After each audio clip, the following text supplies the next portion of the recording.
আসসালামাইকুম। আমি আব্দুল আলী। আমার চ্যানেলের নাম সমস্যা সমাধান।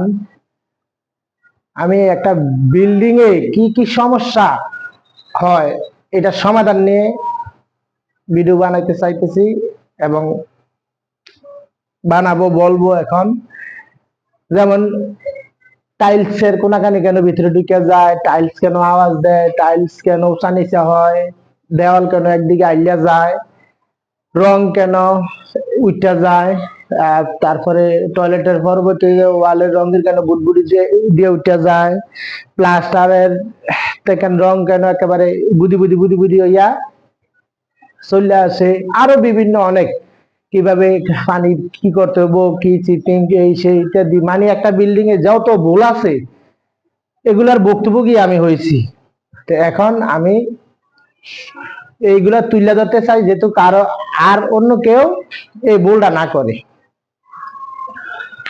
তো যেমন রাজমিস্ত্রির ওয়াল বাঁক হইয়া যায়, টাইলসের ওয়াল বাঁক হইয়া যায়, মানে বিভিন্ন দরজা বাঁকা, গ্রিল বাঁকা, লিফটের ওয়াল, মানে সবকিছু, এগুলা সবকিছু নিয়ে একটা ভিডিও আমি ডেইলি এরকম প্রত্যেকদিন একটা ভিডিও দেব বা সপ্তাহে একটা ভিডিও দেব। এই কারণে প্রথমে এটা বলতেছি,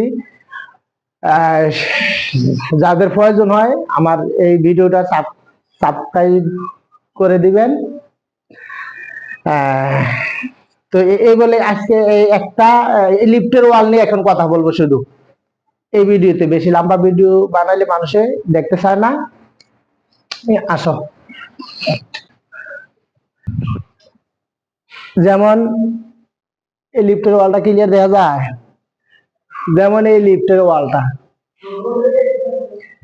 এটার সমস্যা হইলো এই যে ফ্রেমটা লাগাইলে এদিক দিয়ে ফাঁকটায় 4 ইঞ্চি আরো কাছে এদিক দিয়ে দেখা গেছে 3 ইঞ্চি ফাঁক থাকে, এদিক দিয়ে 4 ইঞ্চি, ওই দিক দিয়ে কাটা লাগে, নাইলে ওই দিক দিয়ে উপর দিয়ে 6 ইঞ্চি ফাঁক, নাইলে লাগিয়ে যায়, নাইলে টাইলস লাগানো যায় না, ফ্রেম ঢুকে যায় লিফটের। তো ওই হিসাবে এটার করণীয় কি, বোর্ডটা সংশোধন কিভাবে আমরা করব। যেমন এই পিলার থেকে এই পিলার পর্যন্ত ঠিক আছে, এই গাঁথনিটা এই লিন্টারটা সুন্দর করে ধরে মানুষে বুঝতে পারে। এই লিন্টারটা এই গাঁথনিটা আমরা লিফটের ইঞ্জিনিয়ারদের সাথে কথা বলবো আর টাইলসের মিস্ত্রির সাথে কথা বলবো। কারণ এখানে এখন শুধু লিফটের ইঞ্জিনিয়ার আর টাইলসের মিস্ত্রি যেভাবে বলে এইভাবে এই কাজটা করতে হবে। আর না হলে আমরা এদিক দিয়ে ভাঙতে হবো, ওই দিক দিয়ে করতে হবে, এদিক দিয়ে 3 ইঞ্চি করতে হবো, এদিক দিয়ে প্লাস্টার খাবাও, ওই দিক দিয়ে এটা করো, ওই দিক দিয়ে এটা ভাঙো, বহুত ঝামেলা এগুলো আমি ফেস করছি। এখন আমি এই কারণে ভিডিও বানাতে চাইতেছি, কারণ কারো যাতে কোনো নষ্ট না হয়। হ্যাঁ, তারপরে যেমন আমার এই আপনারা একটা বিল্ডিং বানাইতে আমি এরকম ভাবে ওয়েস্টেজ জিনিসটা যাতে খুব কম হয়, যেমন বালু, সিমেন্ট, ইট, সবকিছুর ওয়েস্টেজ যাতে কম হয়, এইগুলো নিয়ে আমি আলোচনা করবো সামনে। সবগুলো নিয়ে অনেক ওয়েস্টেজ হয় আপনার। যেমন আমার এই ভিডিও গুলো যদি দেখেন, কথার কথা, 1 কোটি টাকা দিয়ে যদি 1 কোটি টাকা যদি একটা বিল্ডিং কমপ্লিট হয়, 10 লাখ টাকা সেভ হবে ইনশাল্লাহ। আচ্ছা, আর কাজ 100-100 হবে, কাজ পারফেক্ট হবে। আপনাকে ইলেকট্রিক, স্যানিটারি, টাইলস কেউ আপনাকে ঠকাই যেতে পারবে না আমার ভিডিওগুলো দেখলে। আচ্ছা, এখন এখানে আসি।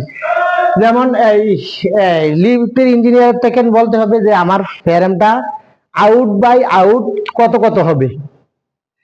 এই যে লিফটের এই দরজার ফ্রেমটা আউট বাই আউট কত কত হবে। উনি একটা কথার কথা এক্সাম্পল, উনি যদি বলে এভাবে হলো 7 ফিট, এভাবে 30 inch, out by out, out by out, এইভাবে খাড়া হইলো 7 ফিট, আর এইভাবে হলো 30 ইঞ্চি, আউট বাই আউট। তো ওই অনুযায়ী রাজমিস্ত্রিকে বলতে হবে যে আমার এটা আউট বাই আউট থাকবে 7 ফিট, আর এইভাবে থাকবে 30 ইঞ্চি। তো 30 ইঞ্চি যদি থাকে তাহলে আমার টাইলসের জন্য রাখতে হবে এদিক দিয়ে 1 ইঞ্চি 2 সুতা, এই দিক দিয়ে 1 ইঞ্চি 2 সুতা। তাহলে ওই হিসাবে 1 ইঞ্চি 2 সুতা, 1 ইঞ্চি 2 সুতা কতটুকু হইলো? 2.5 ইঞ্চি। আচ্ছা, এইখানে রাখতে হবে 1 ইঞ্চি, 2.5 ইঞ্চি হইলে তাহলে আমার এটা কতটুকু ক্লিয়ার রাখতে হবে? 30-এ আর 2.5-এ 32 ইঞ্চি 4 সুতা। সাইজ সুতা ক্লিয়ার রাখতে হবে। এইটাতে এই দেয়ালটা 32 ইঞ্চি সাইজ সুতা রাখা তারপরে এই গাঁথনিটা গাঁথতে হবে। এবং সোয়াল সুতা একদম 100 সোয়াল হইতে হবে, নাইলে বাঁকা হইলে মশলা বেশি খায়, ওয়েস্টেজ হয়। তারপরে যাইয়া এই যে এখানে মশলা রাখা যায় না, ওইখানে কম খায়, ওই পিলার ভাঙা লাগে। হ্যাঁ, কম মশলা যদি কমও না খায় বেশিও না খায়, ওইভাবে সিধা করে গাঁথতে হবে। সুতা বাইন্দা ওই পিলারতে ওই পিলার সুতা বাইন্দা সুন্দর করে করতে হবে। দরকার হলে বিনিময় ওইখান থেকে এখানে একটা সোয়াল ফালাইয়া যেখান থেকে যায় এখান থেকে এটা ইটটা গাঁথটা আসতে হবে। আচ্ছা, তো কি বলছিলাম, 32 ইঞ্চি রাখতে হবে। আর এইদিকে যেমন এদিকে রাখতে হবে 1 ইঞ্চি 2 সুতা, এখানে 1 ইঞ্চি 2 সুতা। আর এই ফ্লোরটা ওই যে আউট আউট যে ফ্রেমটা আছে আউট বাই আউট 7 ফিট, ওই আউট সাইডের থেকে আপনার 1.5 ইঞ্চি ক্লিয়ার। তাহলে 1.5 ইঞ্চি আর হইলো ধরলাম 1 ইঞ্চি, 1 ইঞ্চি আর হইলো 1.5 ইঞ্চি কত, এই 2.5 ইঞ্চি, এইটাও সেম আর 2.5 ইঞ্চি রাখতে হবে। তাহলে আমরা কত রাখতে হবে, এই যে ছাদের ফ্লোরটার থেকে এই ধরো এই ছাদটা দেওয়া জানি, এই ফ্লোরটার থেকে এটা রাখতে হবে 7 ফিট 2.5 ইঞ্চি। তাইলে আপনার আর এটা ভাঙতে হবে না, এটা ভাঙতে হবে না, ওইটা ভাঙতে হবে না, ফ্লোরে ভাঙতে হবে না, এখানে এখানে কোনো ঝামেলা হবে না ইনশাল্লাহ। তারপরে সব দিক দিয়ে টাইলস ফিটিং ভালো হবে, আপনার মশলা বেশি যাইতো না, কোনো কিছু যাইতো না, টাইলস ওয়েস্টেজ হবে না, মাটাম কইরা সুন্দর কইরা টাইলস বসাতে পারবো। আমি আজকে এটা যদি আমি বুঝাতে পারি, আপনারা মনে করেন বুঝাতে পারছি, তাইলে আমার ভিডিওটা দেখবেন। আমি এইভাবে বিল্ডিং এর প্রত্যেকটি কাজের কথা, ভুল কোনটা সঠিক কোনটা, কি করলে কি হয়, এগুলো প্রত্যেকটি ভিডিও প্রত্যেক দিন বা সপ্তাহে 1 দিন 2 দিন আমি এক একটা কাজ নিয়ে এক একদিন কথা বলবো। যেমন সিঁড়ি রেলিং, গ্রিল, দরজা কি কি কিভাবে করতে হয়, তাইলে আপনার কাজটা সঠিক হবে, আপনি সেভ হবেন, অনেক সেভ হবেন। যারা বিল্ডিং এর মালিক এবং যারা ইঞ্জিনিয়ার, বিশেষ করে ইঞ্জিনিয়ার যারা, ওনারা আমার এই ভিডিওটা দেখবেন।